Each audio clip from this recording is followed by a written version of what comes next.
put this tweet out yesterday. Now, I'm going to be 100% real with you when I say this. I did not watch a single second of what Kenny said on this clip. I didn't click on the clip. I didn't start watching the clip. I read the headline, hit quote tweet, and tweeted this. All right? Was I expecting it to reach so many people that had so many things to say? One, let me say this. All you Anthony Edwards dick riders, please wake up. Please wake up. Like, I get it. He's great. He's cool. He's good. Please wake up. Because the dick rod is insane. This Anthony Edwards love and praise is crazy. And again, I say the revisionist history is insane. But let's see what Kenny said before anything. Let's see what Kenny's saying. Because again, I didn't watch the clip. I just read the caption and then tweeted. But something that happened with the 2020 draft is this is the draft where James Wiseman selected second overall, is that Brian Windhorst had reported that the Wolves, the Timberwolves, who had the first pick in that year's draft that turned into Anthony Edwards, had offered pick number 1 for pick number 2 and for them to reacquire the 2021 draft pick, what turned into Jonathan Kuminga. Right? If you remember, they traded away D'Angelo Russell to the Timberwolves, and the Timberwolves gave them a future pick. The Wolves just wanted to move down one spot and also get their own pick back. And the Warriors like, no, we like James Wiseman. So if we're redoing something, it's accepting that. Just accept the trade. You talk about bridging the gap. You're talking about the two timeline. Instead of it being Jonathan Kuminga and Moody and Wiseman, and now it's Anthony Edwards and Jordan Poole, and because I guess Moses Moody's still there, it's Anthony Edwards. Like, that is one of the biggest recent what ifs. Accept that trade. But okay, listening to what Kenny said, listening to it being one of the biggest what ifs ever, let me just say, and I'm gonna come back so we can see the comments, I still disagree. I still don't do the trade. We can play this hindsight ass game if you want to. I will always live in the reality of what teams were thinking at that moment. And at that moment, you had Steph, Clay, and Ant. And it did not look like Clay was going anywhere. Steph, Clay, and Jordan Poole. I said Ant. The Warriors needed a center since 2015. They absolutely did need a center since 2015. And I'm 10 times out of 10, I'm taking James Wiseman every time. Steve Kerr just wasn't the coach for him. Steve Kerr can't coach bigs. Steve Kerr can't develop bigs for him.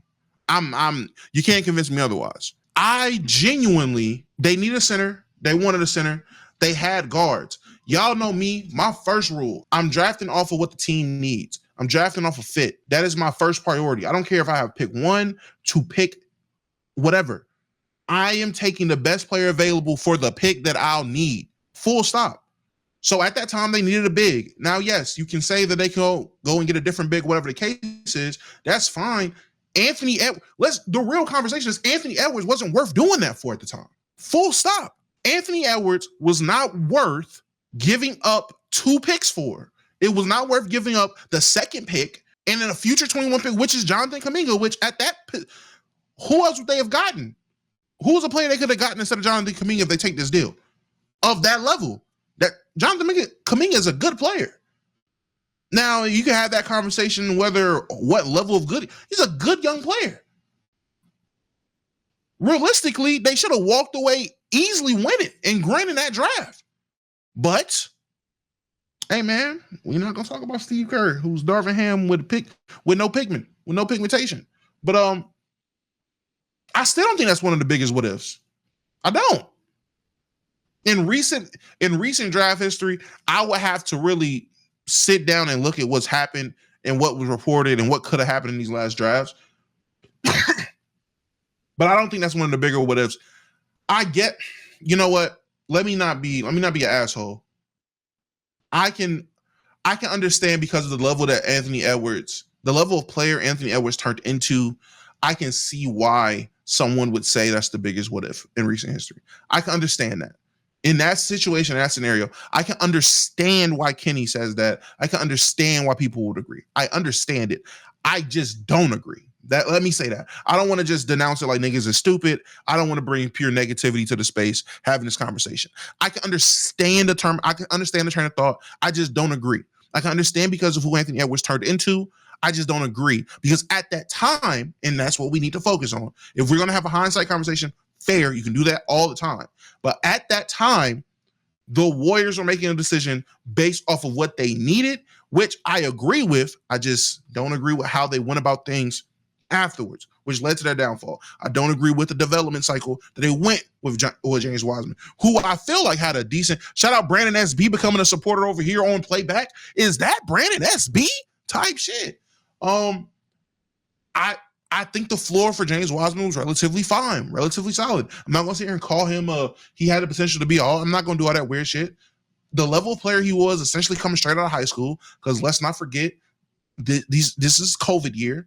This is the year where all those rookies had a very, very, very, very, very, very, very, very,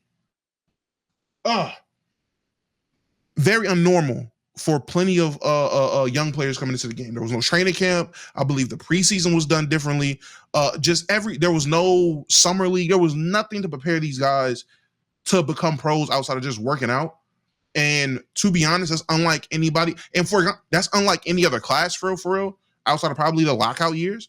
But a guy like James Wiseman, he didn't play in college. James Wiseman played how many games in college? Three college games before he was suspended for activities that are absolutely praised today.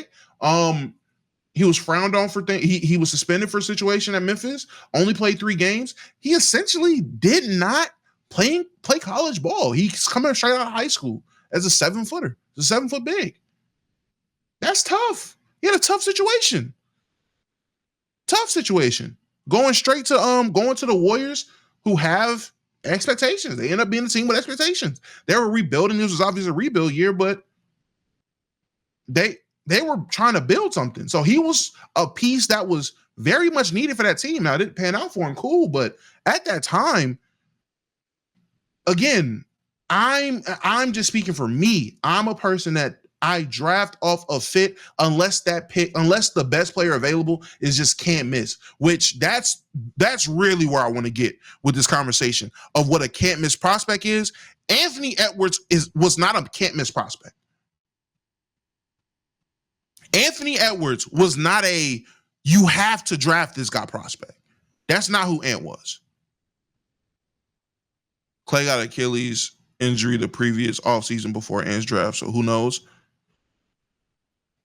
Absolutely fine. They still have, in their mind, did Jordan Poole arrive by then? And again, I'm not trying to justify it. I'm just trying to see how they justified it. Shout out Mari becoming a supporter over here on the Playback side. Appreciate you. Big Maury. I'm not sitting here trying to just find a reason to cape. Don't get me wrong.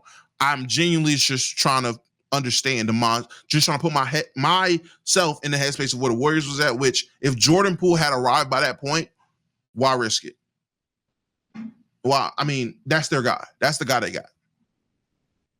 Only here for a minute, but W Damo, appreciate you. Appreciate you for popping out. Appreciate you for stopping by. That would be my only thing. But what really killed me was a lot of these comments under this post, bro. A lot of these comments. Not drafting LaMelo was worse. True.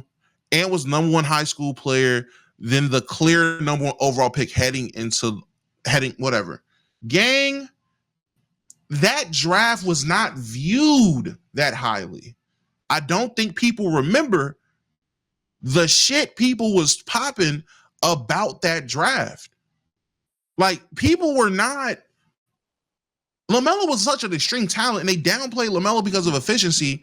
People were high on Wiseman compared to other bigs in that draft. But again, the overall draft, people were not pushing this draft at that time. This draft was not viewed as one of them drafts. Now, looking back at it, when you pull up some of the names from this draft, looking back, this should have been on people's radar. They were talking about this, how they were talking about the SAR draft. They were, listen, and I'll be 100% honest, I don't think they were talking about it as bad as the SAR draft because there were better players at the top to take from. I promise you, gang, they were talking about this draft one level above how they talked about the SAR draft. So whatever in your mind you want to equate to leveling of drafts, so wherever you have that Zachary Richardson at 1 draft of how people talked about that draft was one level below how they talked about the 2020 draft. Full stop. They talked about like the Oladipo draft. I don't want to act like I remember vividly about the Oladipo draft. The Oladipo draft was shocking because the Anthony Bennett pick going number 1. It wasn't. It was top heavy. It was after these names go, the draft. There's no depth. This isn't a deep draft. There's not. This isn't one of the one drafts. So yes, if you want to say they talked about like the 13 draft, fair. They talked about it as if you need to take, if you're not picking in the top 5, top 4, top 5, you're getting a role player. Is how this draft was really viewed. If they are a role player, people were not high on this draft. I remember vividly because I was high on LaMelo and I wanted LaMelo to go 1. I remember this draft. I remember how they talk. I watched the NBL because, man, I remember this draft class. I remember the conversation about this draft class. They were not high on this draft. And it wasn't a can't miss. I remember having conversations with Omar about Anthony Edwards. He was not this well-known, highly touted prospect. I'm sorry, he wasn't. He wasn't. And I'm talking as a casual from the college basketball space. He may have had a fire freshman year and all the college basketball fans knew who he was, but going into the draft, he did not have the same level of hype as the following number 1 picks compared to him. 21, Cade. He was not as hyped as Cade. 22, Paolo. He was not as hyped as Paolo. He was not as anticipated as Paolo. 23, come on, gang. Let's not even mention Wemby in this conversation. 24, Ricochet, that is comparable.